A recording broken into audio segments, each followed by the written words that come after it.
এই দেশে যখন এই দেশের জাতির জনক, স্বাধীনতার স্থপতি, রূপকার, তার বাড়িটা ভেঙে চুরে কয়েক দফায় দফায় দফায় ভেঙে চুরে শেষ করে দেওয়া হইল, কোনো খানকিনটির ঝিগিয়া প্রতিবাদ করে নাই। তারা কোথায় গিয়ে প্রতিবাদ জানাচ্ছে? প্রথম আলোর পোড়া বিল্ডিংয়ে। প্রথম আলোর পোড়া বিল্ডিং একটা সংবাদপত্র, তাও যদি মনে করেন 500-600 বছর পুরান হয়তো মাইনা নিতাম, 25 বছর পুরান একটা পেপার। এখন বলবেন 25 বছর কি বয়স না একটা পেপারের জন্য? অবশ্যই। জাতির জনকের বাড়ির চেয়ে কখনো ইম্পর্ট্যান্ট না। তো সেই জাতির জনকের বাড়ির জন্য, এবং সেটাতে কেউ বাস করতো না, একটা মুক্তিযুদ্ধ না তো, সেটা একটা জাদুঘর ছিল। সেই জাদুঘরের জন্য কারোর মন কান্দে না। সেই জাদুঘরে এমন অনেক জিনিস ছিল যেটার কোনোদিনই মানুষ বানাইতেও পারবে না, কিন্তু এরা কাঁদতেছে প্রথম আলোর বিল্ডিং এর জন্য। সারা জীবন যাদেরকে দেখে আসছি যে এদেরকে একটা কি বলবো, রোল মডেল বা আইকন বলেন, হোয়াট এভার, যেমন আফজাল হোসেন, তারপর সারা চিনেন নাই? ওই যে সারা আলী খান নাকি যেন, সরি ওটা তো সাইফ আলী খানের মেয়ে হয়ে যায়, সারা হোসেন আইনজীবী। তারপর আর কে কে আছে? জয়া আহসান, তাকে কোনো সময় আইডল আইকন কিছুই মনে করে না, বাট সে প্রথম আলোর পেপারের বিল্ডিংয়ে গিয়ে কাঁদতে পারে, কিন্তু জাতির জনকের বাসভবন জাদুঘরটার জন্য মুখ দিয়ে একটা রাও বাইর হয় নাই। তো এদেরকে আমি খানকিনটি বলবো না তো কি বলবো? কেন বলবো না? দুনিয়াতে এইরকম চোদনা জাতি আর নাই, আমি আর দেখি নেই, এবং আমি সেই জাতিতে বিলং করি দুর্ভাগ্যজনকভাবে। তো এই চোদনা জাতির কপালে আইসা জুটছে 10% প্রধানমন্ত্রী।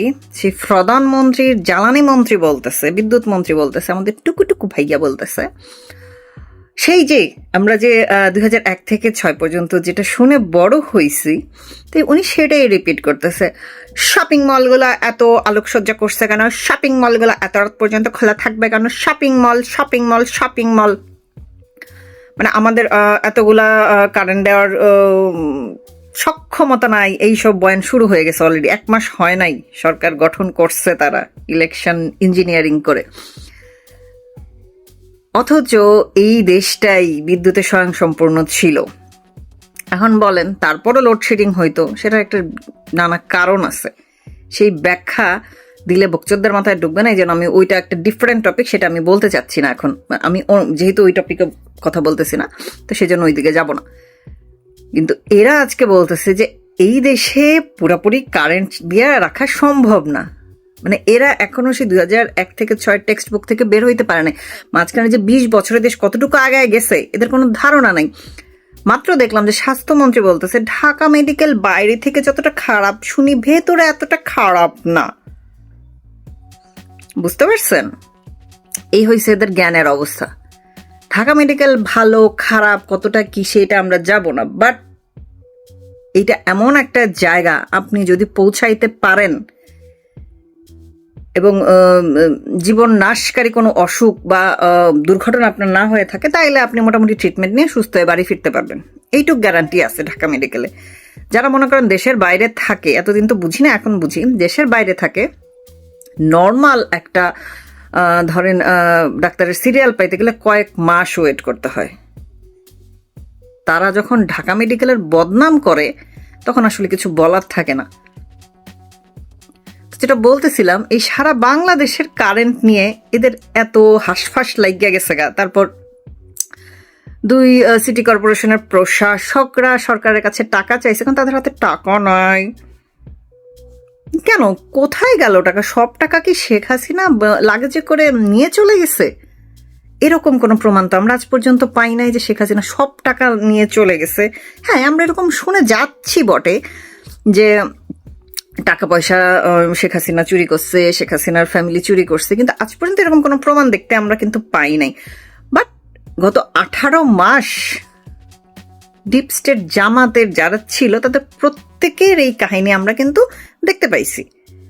মানে ব্যাংক অ্যাকাউন্ট একটু পরে যাই, এক একজনের লেবাসের যে চেঞ্জ আসছে সেটা দেখে কি আপনাদের মনে হয় না? আমাদের নাহিদ ভাইয়া, বিকাশ নাহিদ ভাইয়া, তার অ্যাকাউন্টে নাকি 10,000 টাকা ছিল 25 সালে। সে এমন একটা লাক্সারি ফ্ল্যাটে থাকে, মানে কাহা সে ইতনা পয়সা কौन देता है? ওর বউয়ের নাম কি গৌরী সেন? কোত্থেকে এত টাকা পাইলো? এই প্রশ্ন করা যাবে না, একেবারেই করা যাবে না। তার মধ্যে দেখেন 2025 সালে আমরা দেখছি আসিয়া নামের, গাইবান্ধা অথবা রংপুর ছিল, দেখেন এখনই ভুলে গেছি, আসিয়া নামের যে বাচ্চাটা দুলাভাই এবং বোনের শ্বশুর দিয়ে রেপ্ট হয়েছিল, সেই বাচ্চাটার বিচার যেন সবাই চিল্লায় উঠছিল, তুমি কি আমি কি আছিয়া।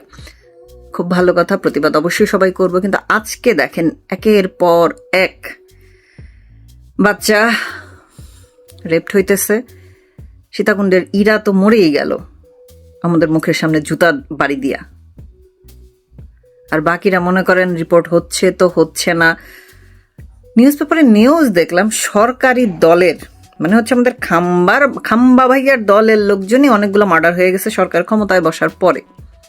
চমৎকার আইন শৃঙ্খলার মানে অবস্থা আমরা দেখতে পাচ্ছি, খুবই সুন্দর, এত সুন্দর। তো এখন ওনারা কি বলবেন যে এইটাতেও আমাদের পক্ষে সম্ভব হচ্ছে না, এত বেশি পপুলেটেড দেশের, জনসংখ্যা এত বেশি এই দেশে, যে আমরা এদেরকে আইনি সুরক্ষা দিতে পারতেছি না, এদের ল অ্যান্ড অর্ডার আমরা ঠিক করতে পারতেছি না। এই অজুহাত দেবে, যেহেতু জ্বালানির ব্যাপারে তারা এই অজুহাত দিচ্ছে, কারেন্টের ব্যাপারে যে আমাদের প্রপার টাকা পয়সা নাই, আমাদের গ্যাস নাই, কারেন্ট নাই, গ্যাস নাই যেটা দিয়ে আমরা কারেন্ট প্রডিউস করতে পারবো, বা আমাদের টাকা নাই যে টাকা দিয়ে আমরা কয়লা গ্যাস কিনে দিয়ে কারেন্ট বানাইতে পারবো। বুঝতে পারছেন? সরল স্বীকারোক্তি। কিন্তু এই সরল লোকগুলো হুট কইরা কেন আমাদের নুনুসের পিছনে লাগছে আমি বুঝলাম না। নুনুস তো ভাই একটা মানে স্বর্গ থেকে টুপ করে পড়ে গেছে, বাংলাদেশে ভুলেছিল, বুঝেন নাই? এই লোকটা না হয় নিজেই ভিভিআইপি প্রটোকল দিয়ে গেছে। আপনাদের এত জলে কি জন্য? হ্যাঁ, আপনাদের কেন এত জলে? হিংসা হয়? তার মতো হতে চাও? শোনেন, নুনুসের মতো হইতে হইলে, এরকম বাটপারেশ্বর হইতে হইলে আপনাদের আরো কয়েকশো হাজারবার পয়দা হইতে হবে, এর আগে আপনাদের পক্ষে সম্ভব হবে না নুনুসের মতো এরকম বাটপারি করতে। ওই লেভেলের বাটপার হইতে মনে করেন এই বাংলাদেশে আরেকজন কি হইতে পারবে? না, মানে হওয়ার লাইনে আছে কিন্তু পারবে না মনে হয়। সেটা হচ্ছে আমাদের ডাস্টবিন শফিককা। একে তো সে নিজেকে অবৈধ আইন ব্যবহার করে নিজেকে ভিভিআইপি প্রোটোকল দিয়ে রেখে গেছে, এসএসএফ দিয়ে। মানে সে কে এমন চোদনার পুত যে তাকে 1 বছর ধরে এসএসএফ, মানে 26 সাল থেকে 27 সাল পর্যন্ত তাকে এসএসএফ দিয়ে ভিভিআইপি প্রোটোকল চোদাইতে হবে? কানকির পুত কোথাকার।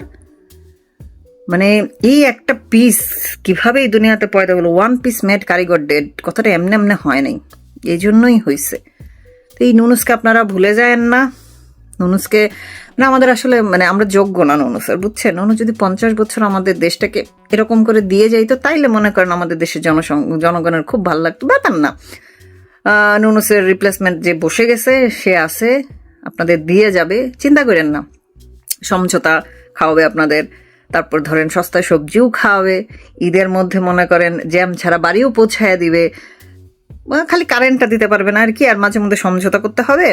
তারপর মনে করেন এই আর কি, এইসব টুকটাক করে চলে যাবে, বুঝছেন?